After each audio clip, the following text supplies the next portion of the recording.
Well,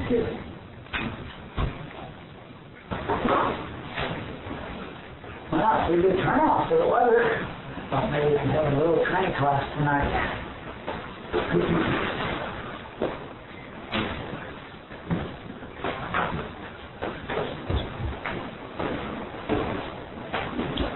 I think we're past the hard part. Chapter 3. The stuff we did last week is to me the hardest stuff as far as trying to get a hold of it.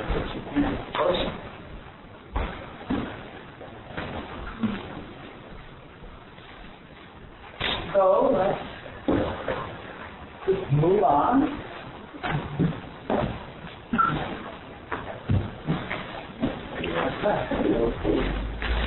Let's see, we're up to creation is incorporeal and unconditioned. Let's read both those paragraphs if we will. We can talk about it. What page are you? This is 46. I guess everybody's got the same page. I'm not having. Creation is incorporeal and unconditional. Since all there is what is, we can see that everything must be created out of what is and have the nature of what is. Creation is contained in mind, in consciousness, just as the creation in your dream is in a bubble, mind, in your consciousness. So the true nature of everything that is consciousness, as the true nature of everything in your dream is whatever dreams are made of, incorporeal consciousness, mind. It's all just consciousness. Inside your dream, you think what you're seeing is real. Material things, hard things, smelly things, painful things, fast things, slow things, good things, bad things. And yet they are nothing but consciousness. Similarly, the nature of everything in creation is what is. Consciousness, spirit. Spirit, consciousness, incorporeality is unconditioned. There is no good, bad, right, wrong, tall, short, or any other condition in consciousness. Creation is infinite, not limited. Also, expressing what is in mind does not introduce conditions. Mind just forms the content of the consciousness governing it. It adds nothing. Human consciousness subsequently adds conditions to whatever it sees, as we will discuss in the next chapter. So, questions or comments about that? What do you mean by expressing what is in mind does not introduce conditions? Well, the question is, what are conditions? Conditions are the question, what are conditions? Conditional things are the, we use the word in the sense of the condition that things are in or the condition that they have. So it's all the relative terms or the dualistic terms that we apply to things, like good and bad, or right and wrong, or ugly, or short and tall. And what this is saying is that these are all added by the human mind doing it. That the nature of God, the nature of what is the only nature there is. And since what is all there is, everything is created out of what is, and what is nature is the only nature there is. Joel always used the example of, mahogany. He says if you have a mahogany log, and you make a desk, and you make a door, and you make a chair, and you make a bowl, well, the nature of the bowl is mahogany, and the nature of the chair is mahogany, and the nature of the door is mahogany. It doesn't have its own nature. So, since all we have, or all there was to create creation out of is what is, and what is the spirit, is consciousness, then everything is made out of consciousness.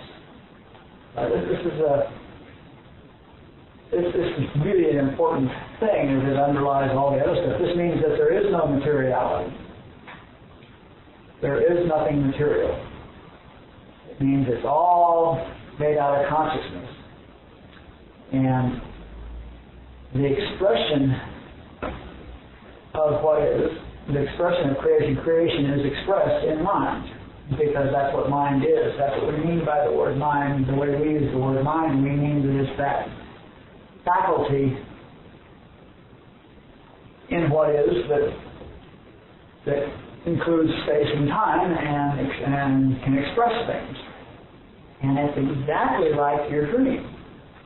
If you have a dream at night, I dream about, I guess we used the case in here several times, but you sit and dream you're at a coffee shop, sitting at a table in a coffee shop drinking coffee, okay? Now everything seems real in your dream in that coffee shop, and yet everything is made out of dream stuff. You know, the substance, the fabric that everything is made out of is dream. It's not. The table is not made out of wood and the coffee made out of coffee beans. The table is made out of consciousness, subconsciousness, your dream. And the coffee is made out of subconsciousness, and the porcelain coffee cup is not made out of porcelain or clay. It's made out of consciousness. Everything in your dream is made out of consciousness, although to you in the dream, the experience is material. So see that. That's the point we're trying, and I'm not expecting you to buy it or believe it or anything, but understand what we're saying. We're saying that the nature of this is consciousness. Just like if I were in a dream doing this, the nature of this would be dream, okay? In fact, there's no way for me to be sure that I'm not going to wake up in about 5 minutes and discover myself upstairs in my bed. You know, there's no real test I can make to prove to myself that I won't wake up. Maybe the dream I had last night was a dream within a dream. It might be a double level here. Now, the mahogany has its own nature, but it doesn't have the condition of being short or tall or square or round or hollow or fulfilled or anything like that. The mahogany has the nature of being mahogany. And similarly, what is has the nature of being what is. And we've talked about that. It's eternal and omnipotent and omniscient and omnipresent. And it has nature like that, and it's incorporeal, and it's spirit, and it's consciousness. It has this kind of nature, but it doesn't have any big or small or right or wrong or pretty or ugly or anything like that about it, because it's infinite. It's unlimited in every respect. There's no limitations on it at all. So those are the conditions, and they're not part of consciousness. Okay? Now, they're also not part of the expression of creation in mind, because mind just expresses the content of consciousness, and if there's no conditions in the consciousness that's expressing as creation, then there's no creation, no conditions in the expression. So, the real creation, not this one we're looking at, the real creation is unconditioned and incorporeal or immaterial. And I know, I just said before we started this that the hard part's done. Yeah. Now it's done, okay? Now it's done. Okay? Yeah, thank God for dreams. It makes it, at least we can do a visual on it. At least we can visualize it.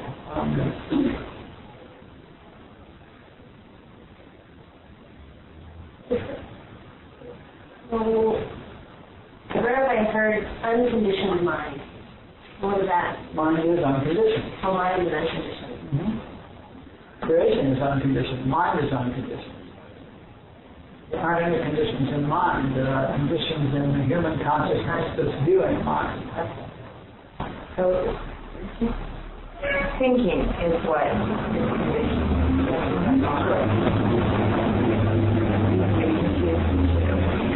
Yeah, thinking adds conditions. Being human adds conditions. Being in this Leelaa adds conditions, because we immediately have comparisons, you know. We talk about tall and short, or taller or short and shorter, or stuff like that. You know, suddenly we're having, once we're looking at it humanly and seeing material stuff, even though it's not really material, it's finite.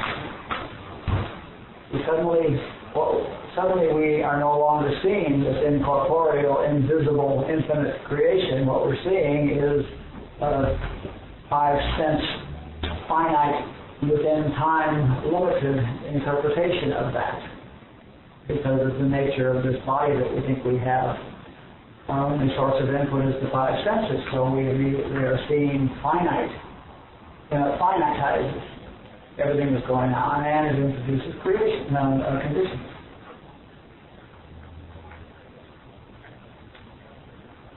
Yes? With me?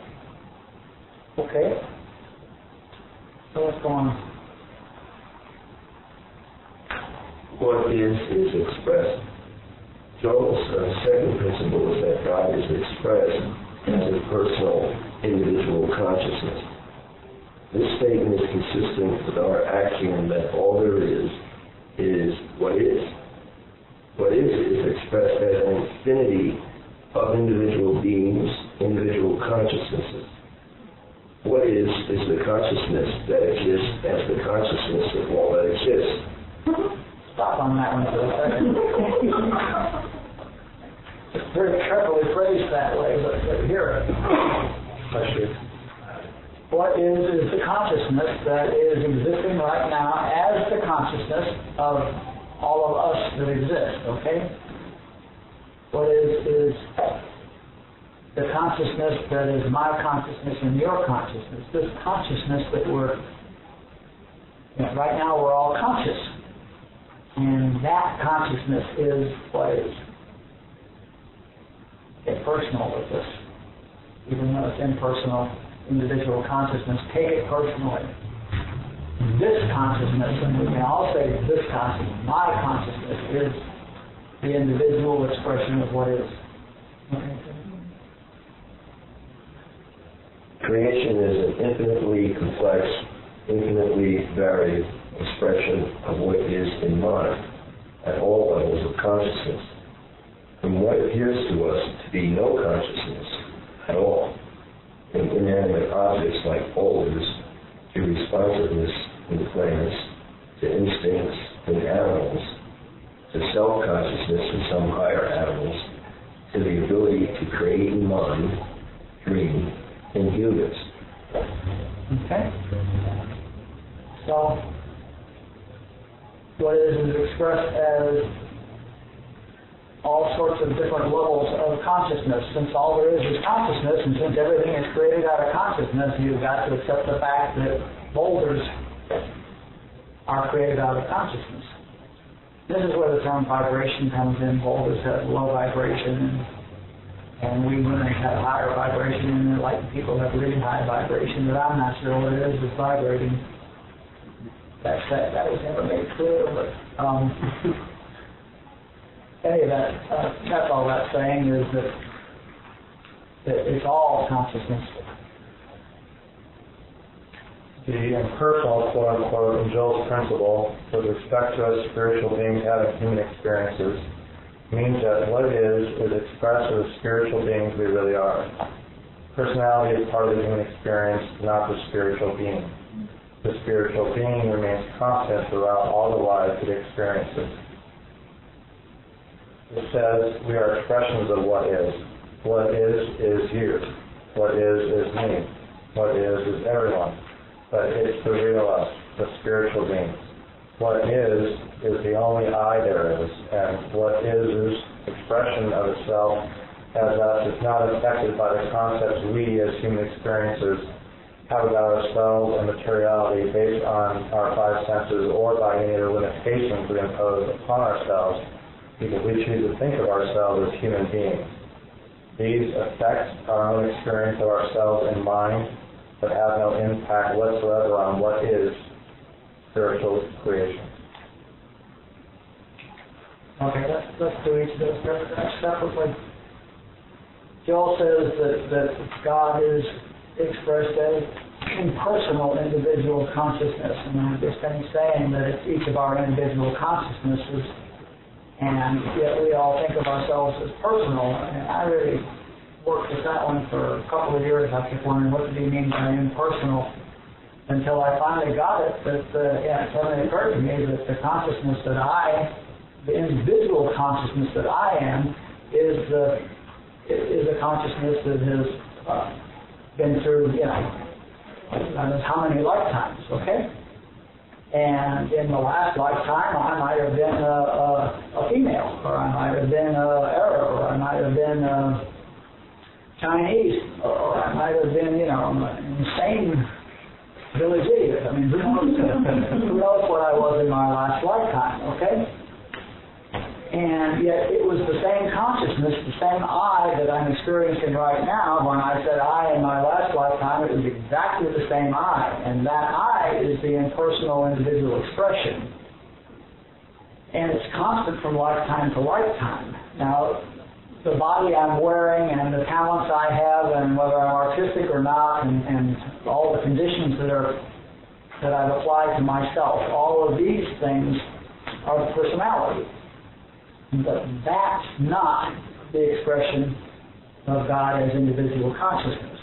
That's individual consciousness's, the impersonal individual consciousness's expression of itself as a human being. And that's what we mean by a spiritual being having a human experience. The impersonal expression of God's spiritual being is expressing itself as a personal human experience. Okay, so when you say somebody like Mozart had been a musician in his former life, played symphonies at 7, what consciousness was that came back and was the same consciousness that did his homework in the previous lifetime. Was that a personalized conscious? I'm kind of confused here. The consciousness was the same in both beings. Okay. The being in the previous lifetime, the personality in the previous lifetime obviously studied music. And that developed a consciousness about music. And that consciousness went into the data bank that got brought forward into the next life. So this next life came in with the developed musical consciousness. So what are you saying is impersonal? The consciousness of itself. The consciousness that was conscious the lifetime before. Irregardless, there was any study of music. I mean, the lifetime before that, that consciousness might have been something else. But there's a spiritual being, which is a constant, okay? And there's this appearance of it unfolding lifetime after lifetime, and that's the personality. That's the progress we make, the conscious progress that we make, we bring with us from lifetime to lifetime. So he obviously had developed the musical aspect of his consciousness in a previous lifetime, or he just had a cosmic consciousness and had a straight pipe to source of music. So if your consciousness is higher this lifetime than last, let's say higher. That's all right. Okay, well let's just say, let's take alcoholism. So you get sober this lifetime. Does that mean you're not going to have to deal with your consciousness in its next, will not have to deal with alcoholism again? I don't know. Okay. How do you know?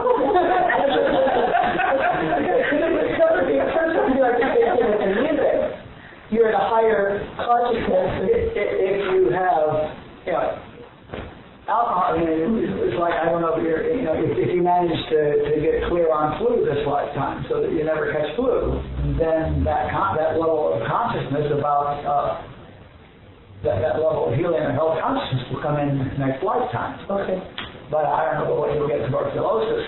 To what extent you had the realization, or how functional it was, and what kind of alcohol they'll have next time, or how clear you are. I mean, you might be hanging on the group consciousness rather than your own. You might be sober entirely on the group consciousness. A lot of people are, and not in their own realization. That's why when they're sober 20 years and then stop going to meetings to get drunk, because they weren't they weren't sober on their own consciousness, they were sober on the group consciousness. I can see your hand. Yeah, and I guess it was kind of answered, because I thought that too. I was a little confused about the differences that you take with you in consciousness between personality, and I heard like being artistic, those kinds of things might transcend a lifetime. And then whatever you realize consciously is realized.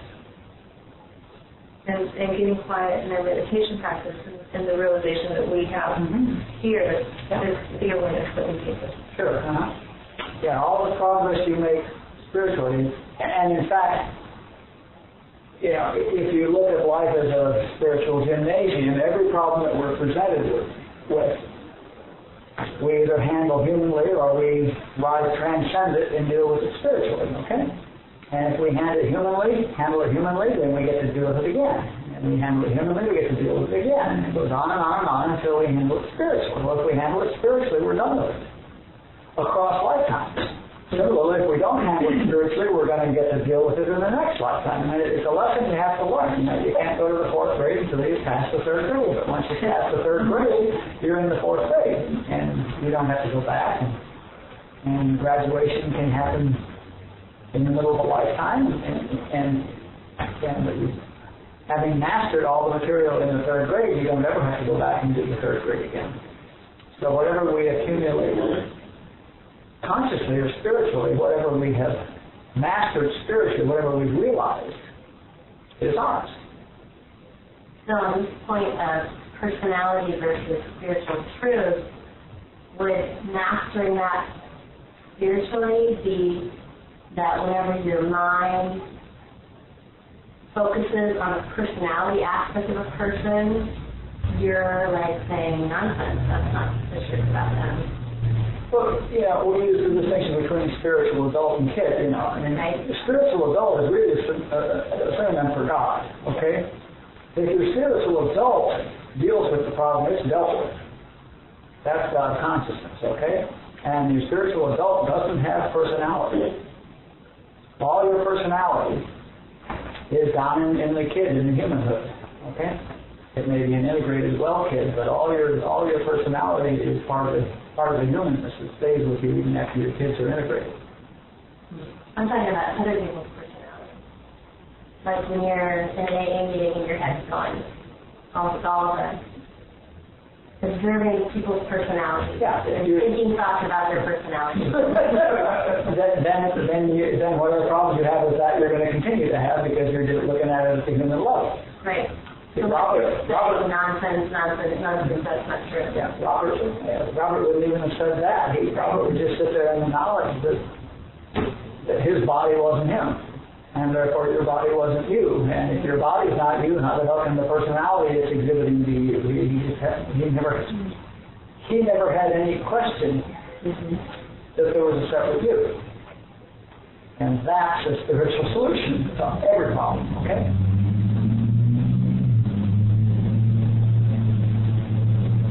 Robert knew he wasn't his body, and therefore he knew you weren't your body, and therefore he knew that obviously that personality that your body was demonstrating wasn't who you were, because he was who you are. If you're absolutely clear, then I am you. I am that. And that's absolutely impersonal. When I know that think about the fact that there's only one I. Okay? There's only one I. God, I is consciousness. Okay? The expression I refers to this consciousness, my consciousness. There's only one. If God is the consciousness expressed individually, then we're all expressions of the one I. Okay? So if there's only one I, then I can't attribute any personality to your eye, because it's my eye. You know, the eye that's driving there is the eye that's driving here, okay? Whether we're aware of it or not is irrelevant. There's only one eye. Your consciousness is my consciousness. Right now you're looking, the consciousness that's in you looking out at me is the consciousness that's in me looking out at you. Okay? Different seats, but it's one consciousness. This does wonderful things for quantum physics, by the way. Okay, so that's what that's about.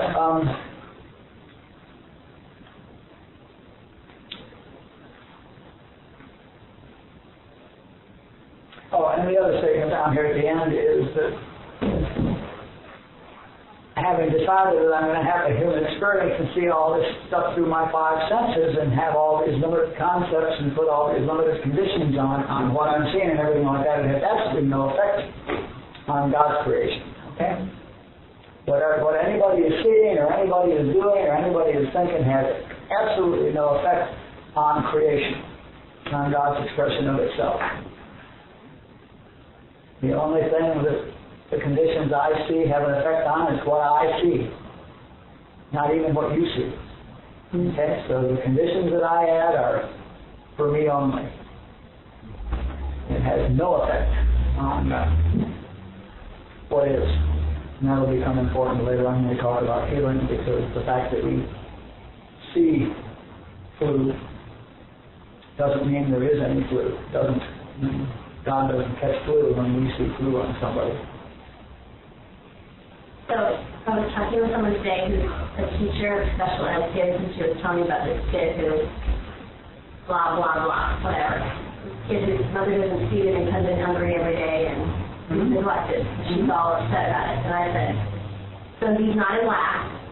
You have to see abundance. You have to see reality. And if you're believing the picture, you're like not practicing him. And so again, knowing that truth and seeing that is only affects her experience. Is that right? But it can also lift him, but that has nothing to do with what is. Yeah, in any event, Okay. in any event, what is was always perfect. Right. Yeah, there is no special ed kid. Right. All there is what is wearing that body.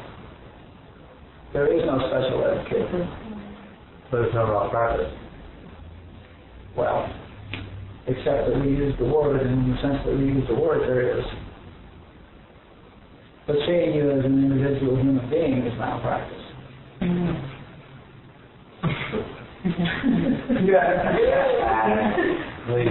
When like Joanne was talking about, when you're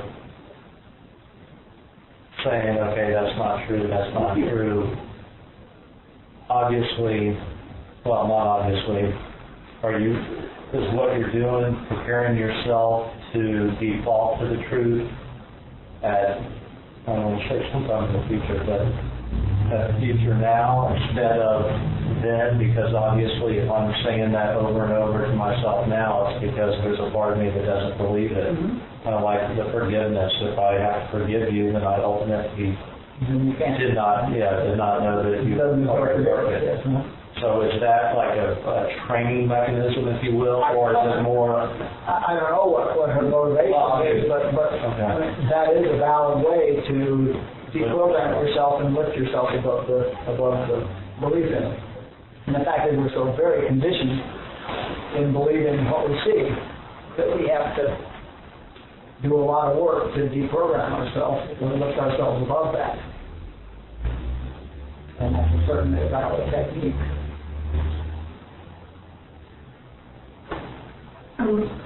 I guess I'm a little confused because That probably means you're paying attention. I talked with my sponsor about similar things, about like when people are in apparent lack. And one thing she said is that we are living in our bodies. So even though I can know the truth that all is well, that doesn't mean that I can't provide food for that child. So does that make, like, that I shouldn't just say, oh, all is well, and ignore it? If I mean... I hear what you're saying, and Joel answered that question very nicely. Don't tell me I'm not sick until you can heal me.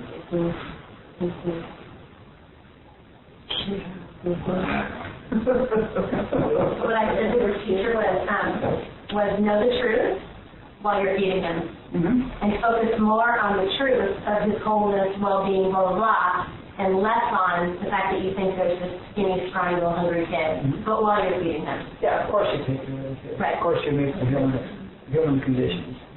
Even if you're totally enlightened. Robert used to go downtown and serve food at the mission with Dennis Weaver.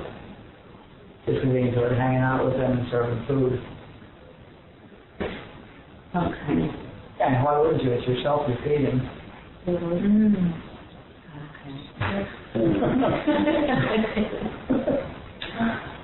Yeah. Or not feeling.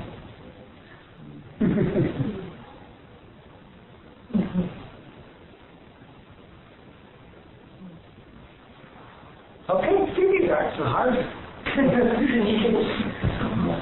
Let's do the next one. Oneness. All there is consciousness, one consciousness. What is non-dual. I'm conscious, you're conscious, she's conscious, he's conscious, but we don't have separate consciousnesses. We are individual expressions of the one consciousness.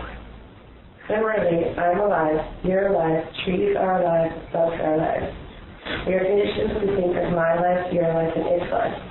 But there's only one life that is expressed as individual life.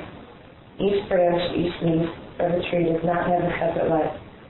They all share in the life of the tree. And now we add that the tree's life, which the leaves and branches share, is actually an individual expression of the one life. Life is actually just the name we apply to one aspect of the one consciousness as it expresses individually. Let's stop there.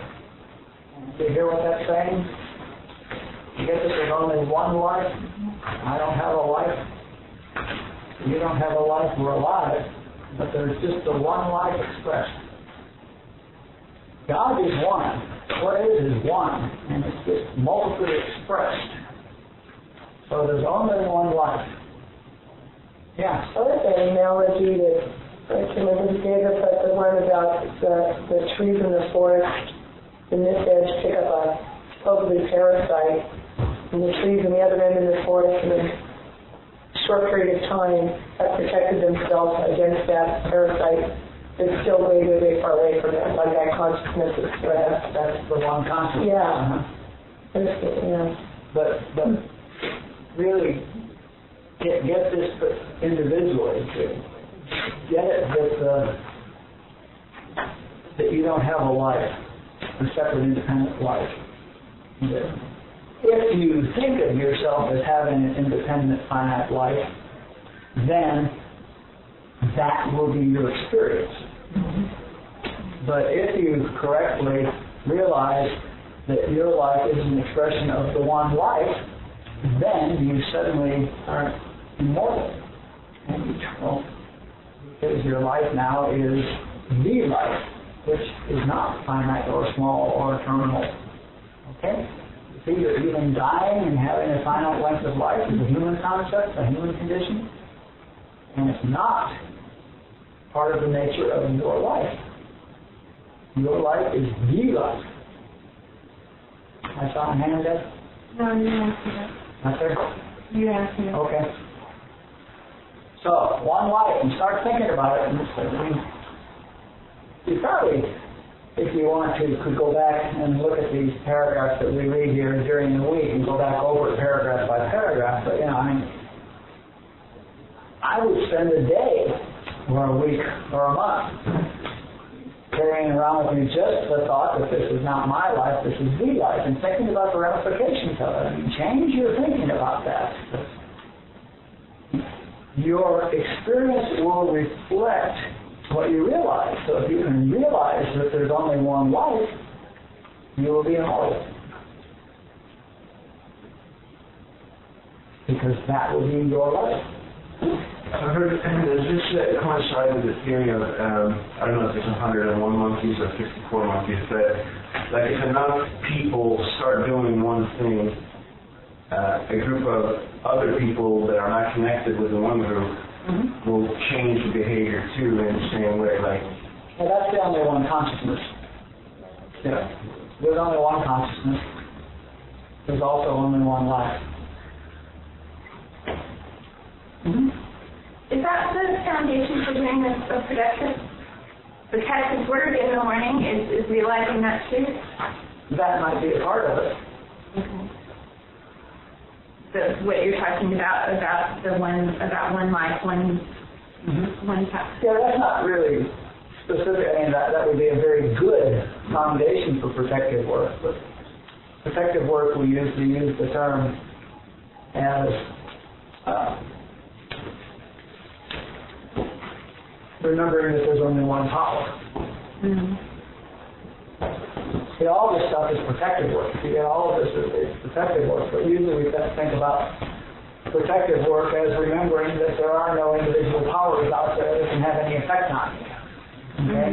That can cause me to have flu or break an arm or get hit by a drunk driver or stuff like that. None of that can happen because nothing out there has a power. It's all on effect. So we use protective work, and that's for people that aren't used to that term. We will get to it later. But usually I think the protective work is the realization that there are no causes out there and there are no powers out there. And this is a very specific thing, but obviously if I'm immortal, flu is not a concern. So it would be a part of protective work, wouldn't it? And see, I truly am immortal. I mean, I may drop this body in a while, but that won't have any effect on me. The impersonal individual consciousness, which I am, will continue on to the next one. Like a snake changing skins, or using change cars. Did you just use one life and one consciousness as two different things? Or are we using those synonymously? I'm using them separately here. Okay, can you explain that then? Well, you have to use words with some sort of a meaning. I'm using the word life as one of the aspects of consciousness. Okay. Consciousness has, and we'll talk about other things here. Mind is an aspect of consciousness. Life is an aspect of consciousness. Like a span of a life? Is that what you're talking about? Not a span. I mean, talking about life itself. The fact that things are alive is one of the attributes of consciousness that we seem to see. I mean, I talk about the fact that I'm conscious, and I talk about the fact that I'm alive. Okay, so I see those as two different things. In fact, they're both aspects of God. My consciousness is the one consciousness expressed, and my life is the one life expressed. And if we're saying that all there is consciousness, then the one life must be an aspect of consciousness. But it's a word game. Okay, I just heard you use them separately. Yeah. How does that, how does that relate to will? You said, there's really only one will. Your will and God's will are the same. Is that the same as this, life? There's one life, there's one will? Well, not many wills. So no will.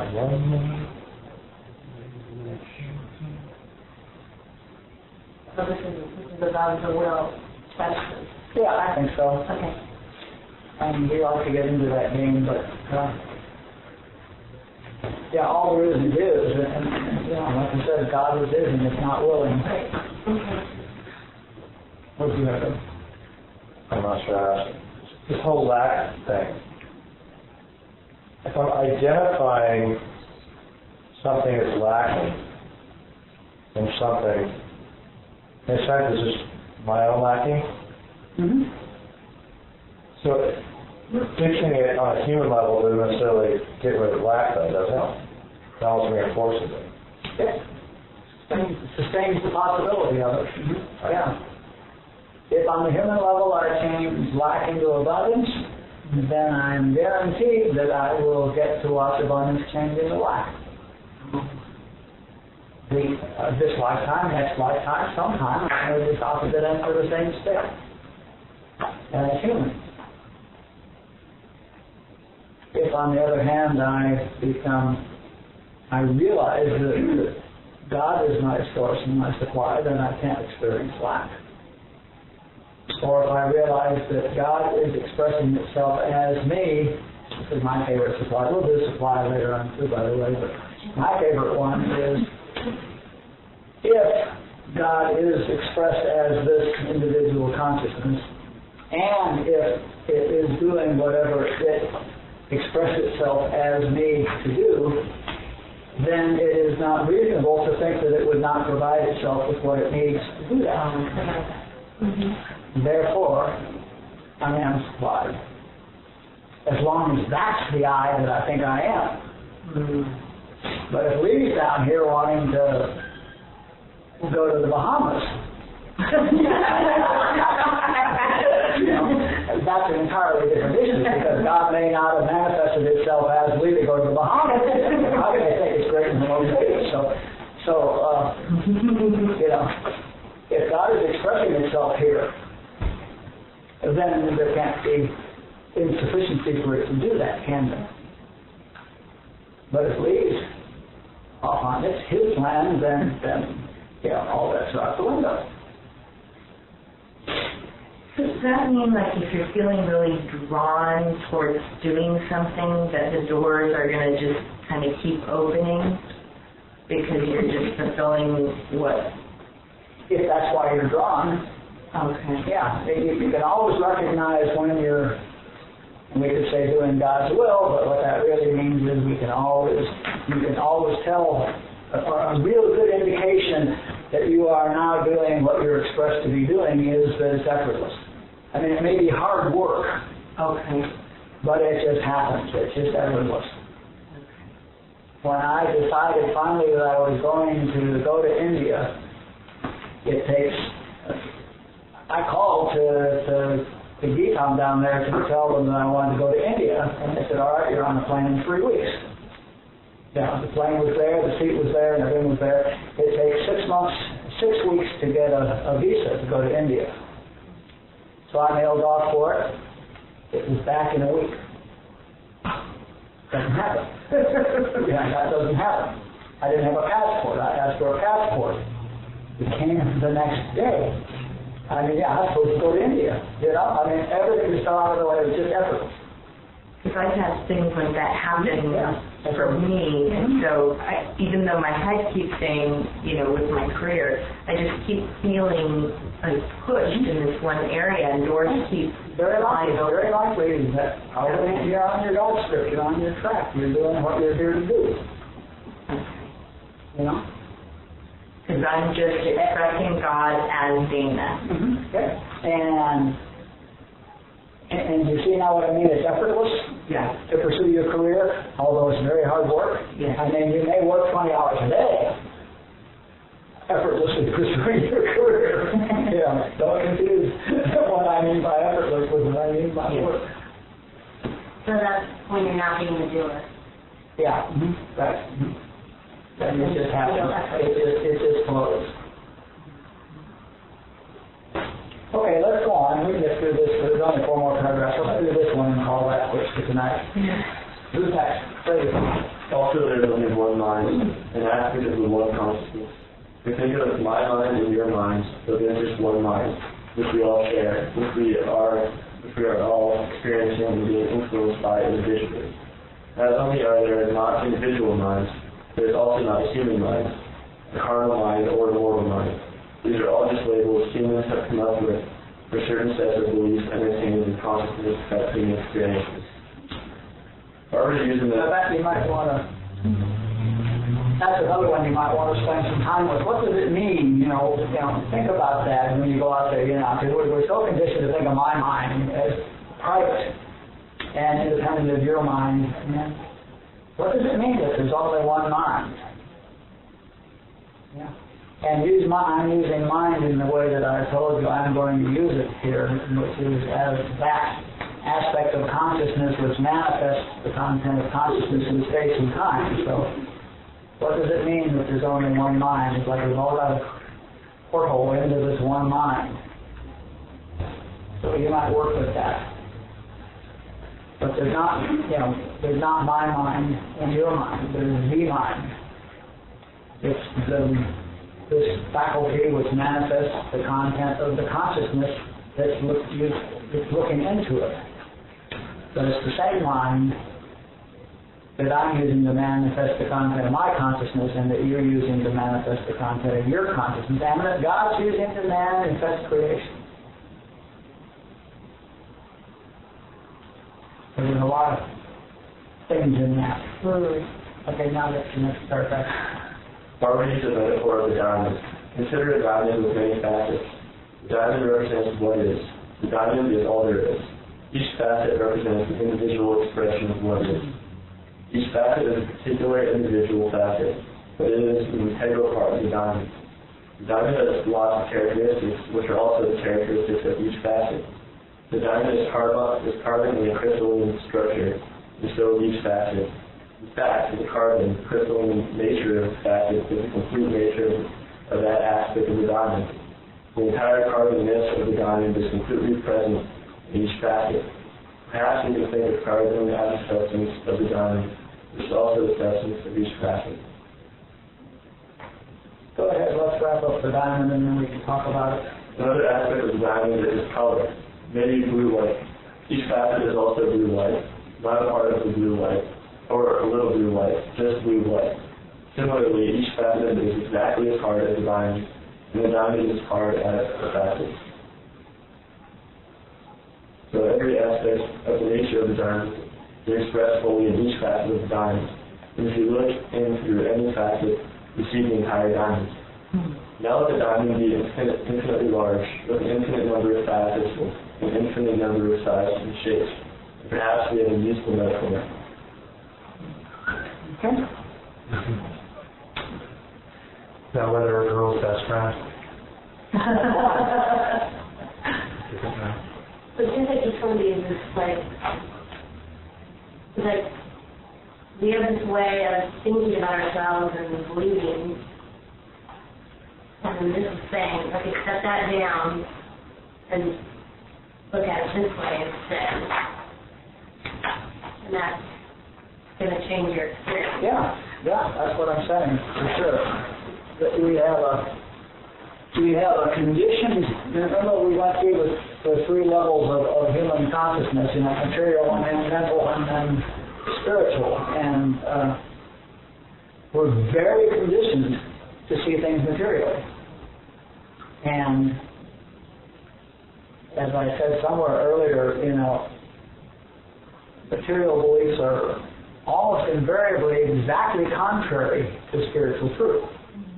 So there's a huge deprogramming thing, a huge problem with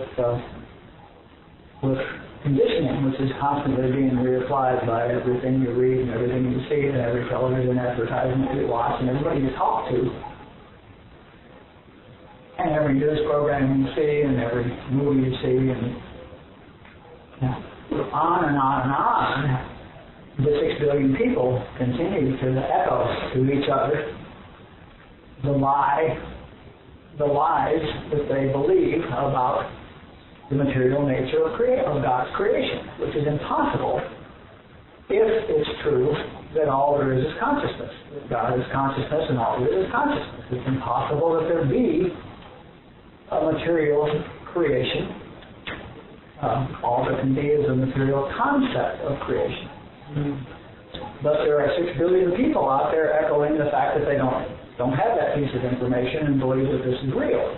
It's like you could wander around in your dream and get a committee together in your dream sitting around that coffee table. You can get 15 people sitting around that coffee table talking about how real this table is, and yet it's in your dream. So yes, what this is all about is saying, if we accept the truth that all there is consciousness, which is the one truth, and there was a lot of build-up before that about the fact that that's the one truth that's been absolutely consistent in the expression of Lao Tzu and Buddha and Shankara and Krishna and Jesus and Paul and Rashneesh and Robert and Ramana Maharshi and Anna. If you take all the great sages for the past 4 millennia, they all agree on that fact. And if you take all the mystics and read their poetry and see what they say, they all agree on that fact. And all we're saying here is, well, all right, so if we accept that fact, what does it mean? And this is all direct implications of that, which I invite you to check and see if that's true. Am I adding anything to it, or are these all necessary fallouts, corollaries to the theorem that all there is consciousness? I claim that these are all necessary corollaries. I was listening to Joel, and I hear you saying, when we have appearances of discord or harmony, like don't run from them, embrace them, because ultimately it'll bring you to the realization of the consciousness. And listening to what we're reading, I mean, I don't think it's a new writer, but I'm like, oh, okay, all my pain is from my personality, you know, and is that why it's like, don't run from the conflict, because maybe every painful experience is realizing like my personality's not working for me? Well, I don't know what Joel meant when he was saying that. I mean, you have to realize that when he was saying that, he was saying it to a particular group of people who were bringing those words from him. But fighting your problems sustains them. You know, I don't know. I don't know what you mean by embracing them. I would certainly say accepting them, but better than that, I would say seeing them clearly. You know, recognizing them for what they are.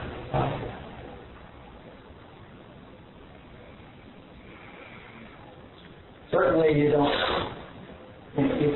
Dealing with them at their level accomplishes nothing. That means that you're going to deal with it again. So,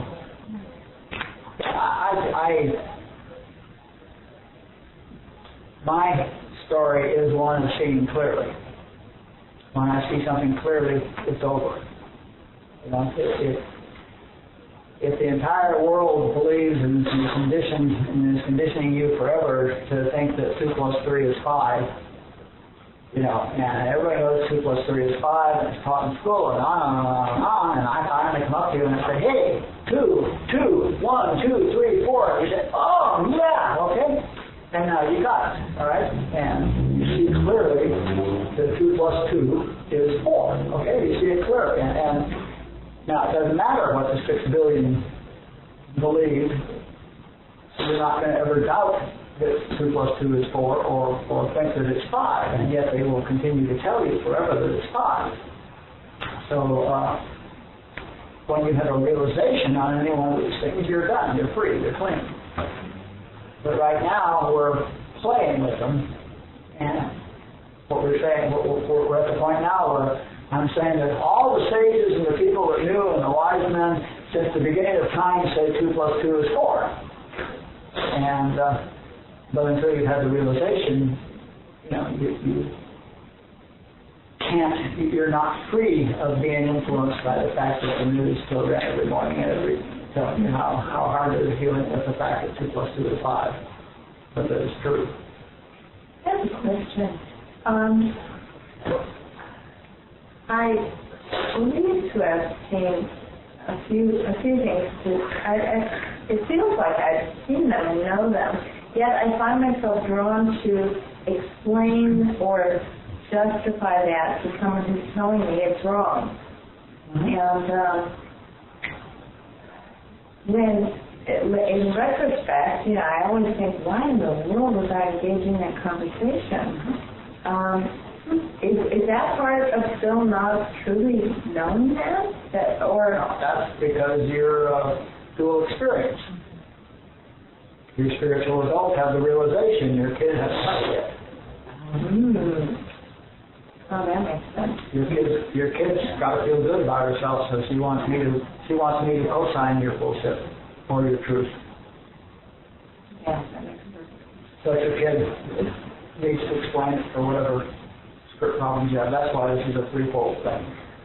That's why we have script and kid work, is because fathers, people knew all sorts of truth, and then their kid was in the hot water already by trying to explain truth to people that didn't want to hear it. Right. Yeah, it's kids. That's all. So, does it clearly mean that you get a glimpse of the spiritual reality and you're not totally immersed in the material? Yeah, and I'm talking about with respect to a particular aspect of it. Right. For instance, if you saw the nature of your script clearly, if you saw the whole dynamic of your script and saw how it worked and saw that you had this fear, and saw how your resistance behaviors came, and saw how your fantasy scripts came out of it, and if you saw that all the way clearly to down here, which means all the way down through the bottom of all your kids, it would stop. It would be gone. It would be over. There would be no script left in you. I had that experience with my kid work. My kid work happened that way. Instead of doing all this stuff, I had a moment of absolute clarity in which I realized that everybody is always doing the best they can. And I really realized that all the way to my toes. And then 1 minute later, I realized all the way to my toes again, and so has he. I got it that I have always been doing the very best I can. Okay? And so my kid got it that we've always been doing the best we could. So the kid's completely off the hook, and the kid can't be not loved, and the kid can't be not forgiven, because the kid's always been doing the very best he could. And the kid knew I knew it, and the kid knew he knew it, and everybody knew that my kid has always been doing the very best he could. And so there was no longer anything to fight or sustain. You know, it was immediately loved and forgiven. So I saw that clearly through a realization, and you know, then it's like Robert says, you know, when you pull out the plug on the fan, it still spins down. You know, it doesn't stop just like that. It still spins down, but the fact is that the kid work was done. It took a while for it to be assimilated, let's say. But that's what I mean by seeing it clearly. Like seeing clearly that 2 + 2 is 4, it's done. Even though you've got acres of bookwork that has 5 in it that needs to be corrected or thrown away or torn up or redone, and you know, you used it over here, and you used it over here, and you used it over here, and they've all got, each of those details has to be corrected now. It incorporates the fact that it's 4, not 5. So there's some cleanup work to be done. But if you see it clearly, it's done. When you, for instance, character defects, Susan, my beloved sponsor, said it's really simple. There's a price that you pay for every behavior, and there's a payoff for every behavior. And when you see that the price you pay is higher than the payoff, you stop. Okay? But the deal is that we're seeing the payoff with our intellect. And the price that we're paying, the price is our kid's price. Our kid thinks if I stop that, I'll die. And I'm up here in my intellect saying, well, gee, I'm not getting any payoff from that, you know. But the kid's saying, if we stop it, well, I'll die. Okay? So the price is totally disproportionate to the payoff, you know, because half of it's in my intellect and half of it's down here, and it's a script thing.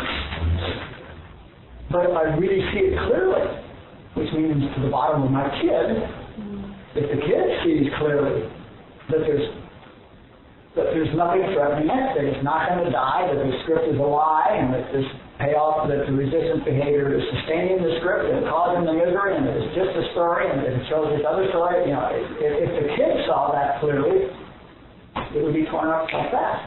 And that's what I mean by seeing clearly. And you can do it, but you can't do it by yourself. I mean, it can happen to you. Mm-hmm. And every realization that you have is one of those. You know, all the little clicks are seeing it clearly. All the little clicks, and the big clicks. It can happen to you, but you can't make it happen to you. With the faculty that's experiencing the... But you can improve the likelihood of it happening by coming to classes like this. What we're doing right now is we're improving the likelihood that you'll see, you know, by setting you in the direction of looking at these truths. We're increasing the likelihood that you'll see them clearly. Before we couldn't see them at all. Now you're seeing them, and perhaps you'll see them clearly. You know, that's what this thing is about. I usually find that major clicks, you can always tell a really deep click because it always says, oh. To me, you know, when I realize it, oh. That's always my reaction. Yeah, and how could I have been so stupid? You know, when it's how could I have been so stupid, that means I'm seeing it clearly. And then forgiveness. Huh? And then you forgive yourself. Yeah, except there's nothing to forgive now, you know. But you know, the question is, how can I have been that stupid for that many lifetimes, you know? Well, because I had no more information. But anyway, my experience has always been one of seeing things clearly, you know, the clicks. And I don't know how to trigger those, but they happen. And meditation is, well, I mean, the things we talk about in the books about growing spiritually are the ways that you increase the likelihood of these clicks. You learn the letter of truth, and if you meditate, it thins the molasses in your head, and that increases the likelihood that you'll get a click. And if you hang out with people who have a higher consciousness than you do, they can sometimes draw you up to where you get a click, and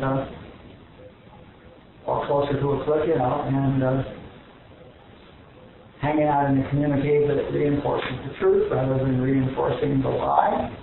You know, I mean, all those things that are in the first workbook, you know, that we had in there forever. The three methods of growing spiritually haven't changed in 10 years, you know. That page stays the same, publication after publication. After other things. Those things can increase the likelihood of a click.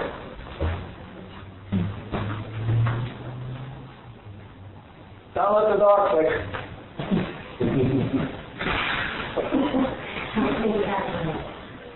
We don't know vicarious clicks here. Yes. What's that last start? Is it really? Yes. Being and ending the same thing? Mm-hmm. Sure is. Yeah, another way you can say that is what is just being, or what is being. Yes, it is the same thing. Mm-hmm. I just like it's much more than alliteration. This is it, and I just like to play. Mm-hmm. But that's exactly what it is.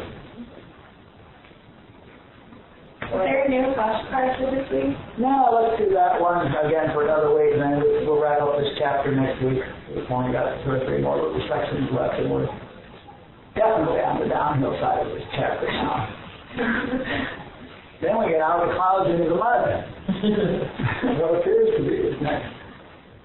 And that's the rest of the meat of this work. Just play with it for 4 more chapters. Anything else? Yeah, last week we were talking about the now, and I thought a lot about that this week, and is the now that I am in now the same now that I was in when I was in 6th grade? So, one moment in time, when I start thinking about this moment, when I put the this in front of it, that implies that there should be another moment, but there's only one. Well, the minute you start talking about moment in time, you put this continuity thing on it. Mm-hmm. Now is eternal. Now is not a moment. Now is forever eternal. There's no span to it at all. Yeah, it's weird. Yeah. It's the other way. It's the other way. It's the other way of looking at it. But like I say, it's like being on the freeway. Are you going down the freeway, or is the world coming at you? When you're driving on the freeway, are you going down the freeway towards the valley, or are you sitting here now? Are you sitting here now, and the world is coming at you and going past you? I mean, you know, it's just a matter of attitude. I mean, it's a matter of perspective. It's, you know, neither one is true, or more true than the other. They're both ways of talking about an experience, but they're identical. His father handed me that one day.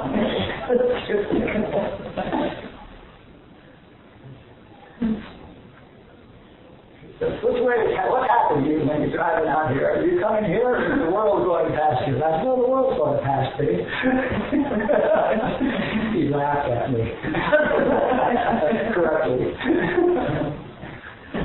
What else? Yes? Just what you just shared about having those realizations, I guess, the clicks, and then and then I guess whatever year you said that you failed, like that realization. So if you've had those about a certain topic, does that usually mean that you have known that truth or realized it, so that you, I guess, learned that lesson, so to speak, or internalize that truth, I guess? Yeah. Is it possible to have that click and then still? Because I've had that experience. I know. Personally, I've had certain things where I've been in meditation and I've had that and oh my God, But then I find myself still falling back into believing certain things. Yeah, well, sometimes we get glimpses. Sometimes we get lifted. Like if you go to a class like and hang out with Tony, you might get lifted to where you're seeing things while he's there. It's really clearly. I used to have that experience with Herb Fitch. I used to love to go to Herb Fitch classes because my experience with Herb Fitch, he talks for an hour like all the other Infinite Way teachers, but my experience with him was that he lifted me up and showed it to me. I sat there with him for an hour and saw it. And then I left, and it was his consciousness, not mine, that was doing it. But having seen it certainly helped. It's hard when you've seen it, and then to go back and to know that that's not the truth, but to still be, living it sometimes, to look at the form and believe it and be wrapped up in it and going, no, this isn't real, and then, to have that realization, then to still go back and forth between it, I guess. But for instance, I had the realization that everybody's always doing the best we can, okay? And I have moments where it's not at all clear to me that so-and-so is doing the best he can. But I can always remember that realization, and that's realer than what I'm looking at, to me. Okay? The realization of it, the making real of that. When I realized that everyone's always doing the best they can, that means that became real for me, okay? And this really isn't real, so when I compare the two, I always know which is true, okay? I always know that the truth is true, even though there may be chatter going on in my head or something like that that's contrary to it, or chatter with other people is contrary to it. I always know which is true if I stop and look. And so I never doubt that truth. But my kids may, want to think that somebody's operating a little bit subpar.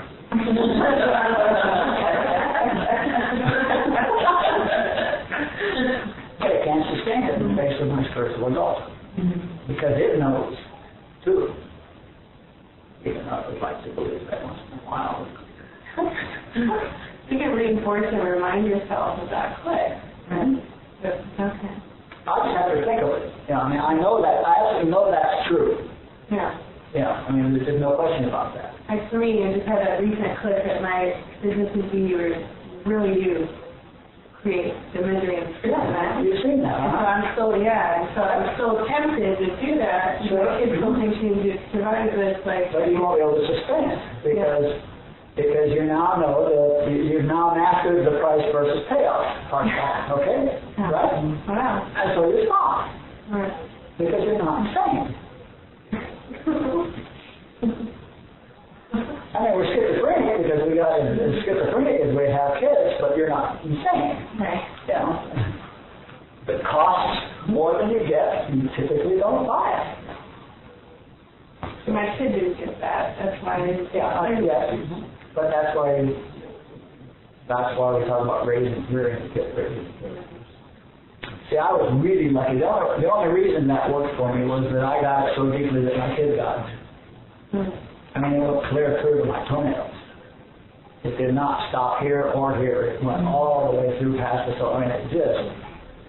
My whole body lit up. So the kids really got it, because a minute later when I got that the kids that I too had always been doing very best because I felt the kids get it, everybody got it, and it was done.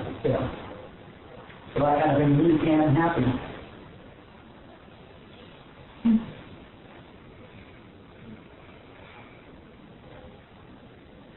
Okay. Good word.